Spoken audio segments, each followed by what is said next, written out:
What's up, YouTube? This is David Hewlett, aka Young Passport, and I'm back at it with another video to inform, entertain, and inspire. For those who don't know me, my name is David. I'm an attorney, entrepreneur, and world traveler from Houston, Texas. I'm back with another travel guide, continuing my Nairobi, Kenya series. I visited Nairobi in order to grow my coffee import and distribution business, Borderless Beans. Our website is now live, so be sure to check us out and support. Here in Kenya, I wanted to connect with farmers, secure suppliers, and learn more about the local coffee industry in the process. So, tag along as I show you some of the cool people and places I encountered along the way. First, I'll take you guys to the East African School of Coffee, located in northern Nairobi near the United Nations. Here, they train people on all aspects of coffee, including barista skills. I found this place after telling my Uber driver about my reason for being in Kenya. He informed me that he was a former student here. So, I looked it up and decided to enroll in their one-day home brewing program. This was a full-day course starting at about 11 a.m. The course covered brewing methods and equipment, grading, and cupping. I was in for a treat. My instructor Terry was a world champion barista and super cool. So let's dive in. Coffee is described across 6 categories: aroma, fragrance, body, flavor, acidity, and finish. We also discussed the different roasting profiles. I prefer medium roast to retain the quality and natural flavors of the coffee. For those who like a lighter, tea-like flavor, go with the light roast. Dark medium roast or medium. And goes ahead to a medium dark. I hope you can see the changes. Yeah, definitely. Even the bean development. So bean starts developing from this stage. Developing more of that like flavor, aroma. Yes. Okay. Besides. Beans are graded in part by size. In Kenya, the P1 will usually be the highest quality bean.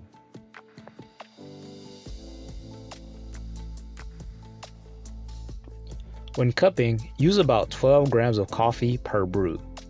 Let the coffee brew for 4 minutes, skim the crema off the top, break, and slurp. So that if you have this when you're cupping, it distracts your palate, so you'll not be able to focus. That's why you skim it off to have a clear water on top. Okay. I mean clear liquid. Yeah. So again, I'll do another one. We'll do the last. Okay. So this way. Round.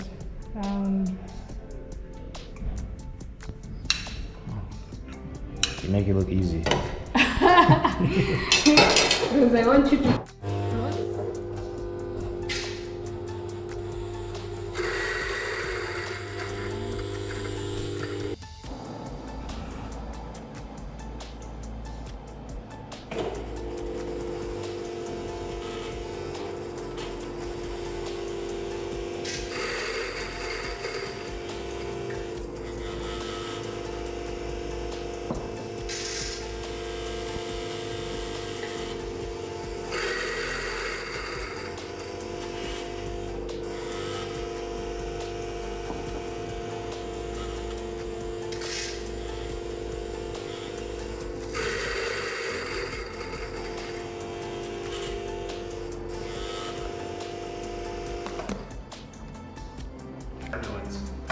Yeah.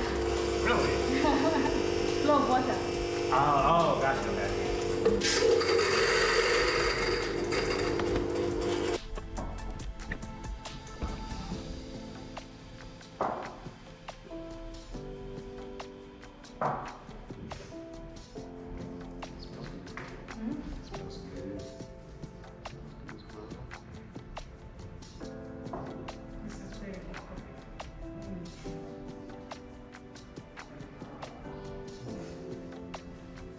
This smells like almost like grassy. Nothing. Is that a thing? Like grass? Like earth? I don't know. I feel like earth is like soil, but this is more maybe herbaceous. Herbal. Yeah. Herbal veggie. It's possible for it. It's good. You're good? Yeah, I think so. So let's add water. Next, we discuss some of the different brewing methods. What's super important in brewing are the 3 T's: time, temperature, and turbulence. For pour-overs, my preferred method, use a 16:1 ratio, or for every 1 part of coffee, use 16 parts of water. A coarse grind will help control the bitterness and astringency you may be experiencing. A higher temperature may also lead to more bitterness in your cup. So I always thought a Chemex was my favorite brewing method, but taking this class with Terry, I think I might have converted into a Kalita fan. Huge shout out to Terry and the entire team at the East African School of Coffee. I even received a certificate after. This? Drip method. Drip method. For Kalita, using the Kalita. It has that flat base. Oh, okay. So it comes, there are so many drip methods. So if I could take you through shortly for the drip method. Okay. So here we have about 6 different types of drip method. So there's the V60 because of the V shape and one hole to drip coffee through. You said V60, right? Yes. Okay. There is called clever dripper. So clever dripper, so you brew inside the dripper. So once you're done, you place it on top of a server, like let's say on top like that. So all the coffee that you brewed here goes inside. So it has the valve that flows the water through. Okay. And then there's Chemex. That's what I have. Yeah. So Chemex is also a drip method. Also one big vessel where you just put the filter and then you drip your coffee to the bottom. Gotcha. So these other two, the other 3 methods is that this is the cone. This is what we call it V60. And this one, Kalita, clever dripper. Clever dripper. And then Kalita. So depending on whichever method or drip method, the equipment you can use, but the process is the same. Okay. Cool. Just gotta get the ratios down. So we're doing the drip method right now. Then just press the coffee, steep the coffee. Steep method. Steep method. So we have the drip method. Yeah, Kalita, We have the steep, steep method. Then the pressure method. Also drip method. Also drip method. And this is the origami V60. Yes. That's so cool. And they have up to 144 smells. Flavors. 144. So it's to train your nose to recognize different flavors that you can recognize as well in coffee, as well to train your memory to remember flavors, because tasting is all about memory, you know. And so yeah, so at the moment you just grab one, smell it, and try to guess what it is.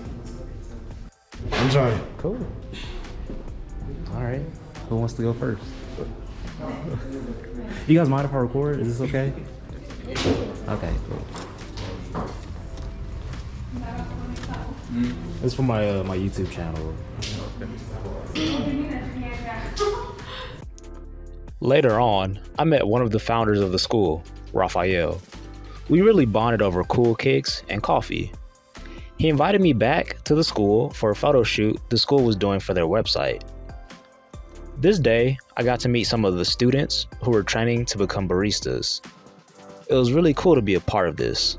Raphael even treated us to pizza afterwards, my favorite. A few days later, I decided to check out Connect Coffee. The folks here are super cool. Their head roaster, Lydia, even invited me to the back of house to give me an in-depth interview. This is where they roast all their coffee. Lydia was great. So, shout out to Lydia if you're watching. Yeah, finally made it to Connect Coffee. Just gonna grab a little snack, do a little work. It's a pretty cool vibe, so probably stay for a couple hours, get some stuff done. But the traffic getting here is crazy. It's like an hour drive, so need a little pick me up. So I come from a coffee growing area that is in Nyeri. both my father and my grandfather, they worked in coffee industry, and that's where I got the interest. Yeah. Because I loved what they were doing. Sometimes my father would come with coffee and we didn't have like the equipment to make coffee, so we made it like the traditional way. Is that like a pan roasting? Yes, and I love the coffee. Maybe that's why I got the interest. Cool. So as you guys see, it's a family business. She's been doing it generational. Yes.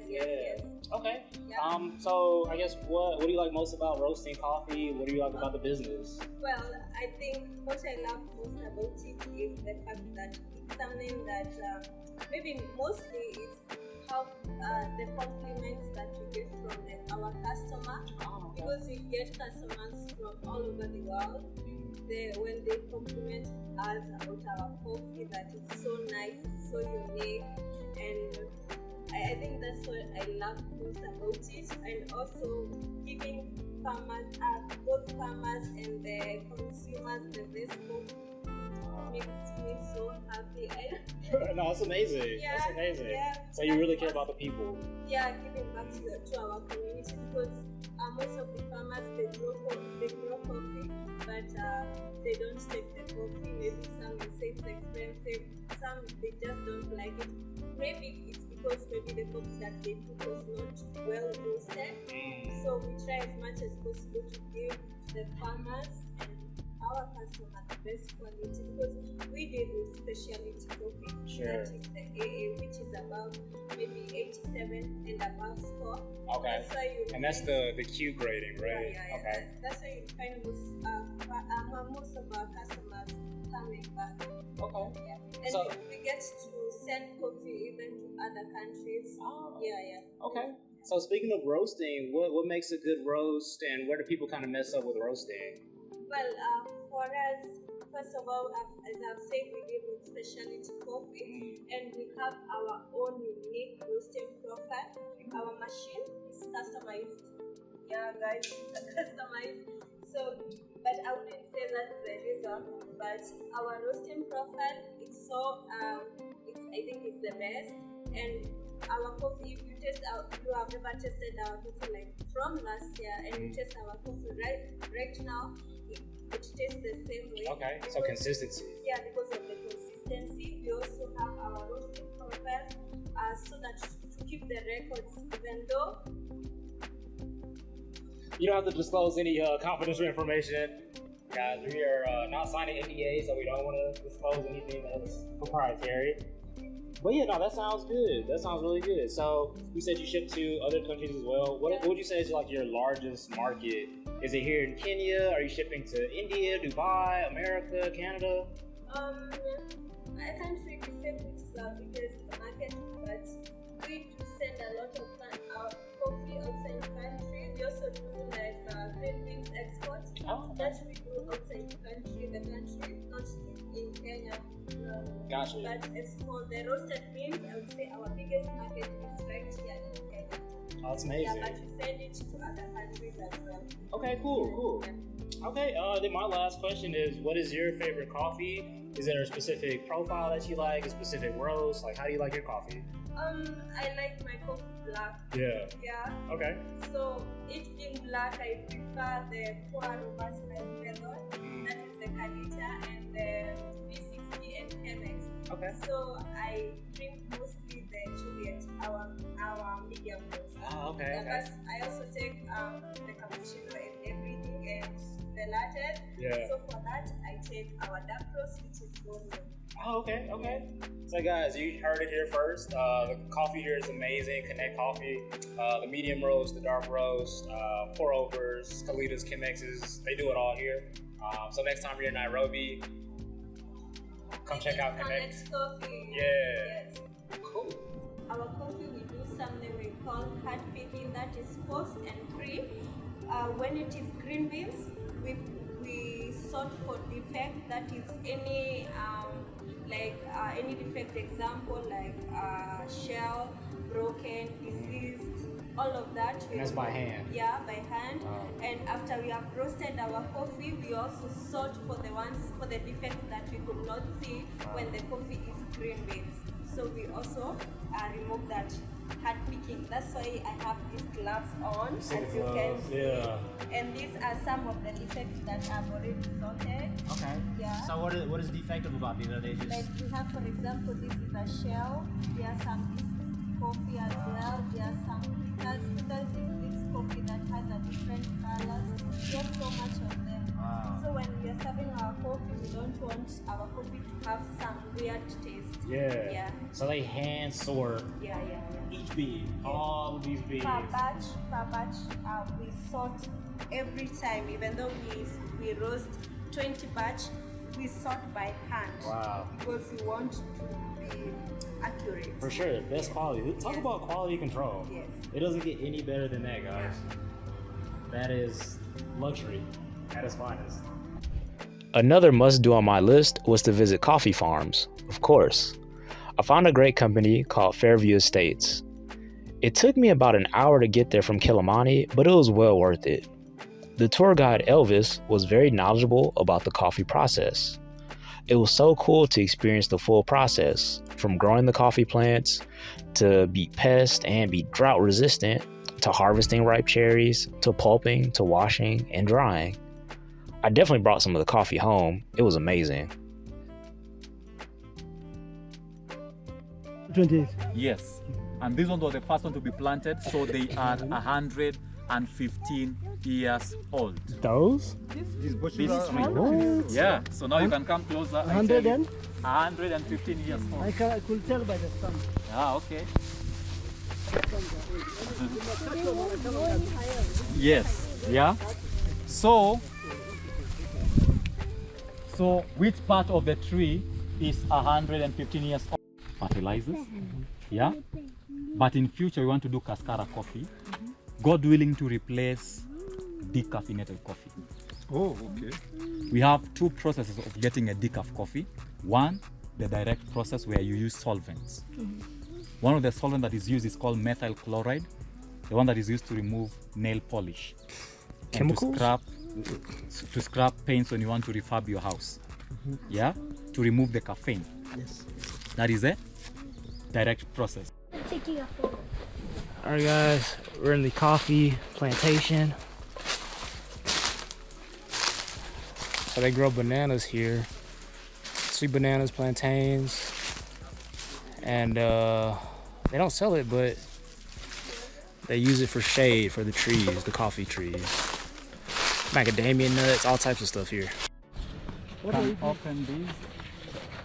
At least we see what is inside there.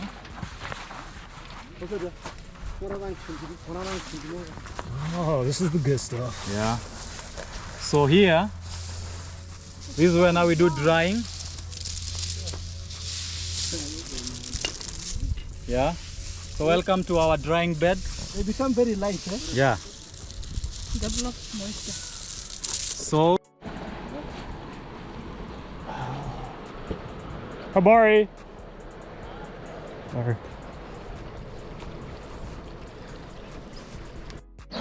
and they are thoroughly washed.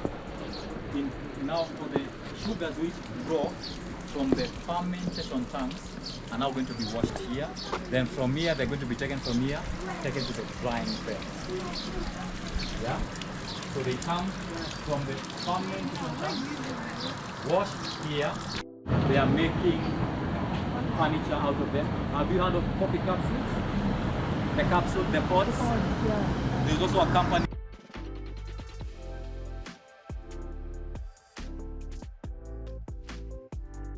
I'm sure I'll be staying connected to all the amazing people I met on this journey. If you enjoyed what you saw, please like, comment, subscribe, and share with your friends. Thanks.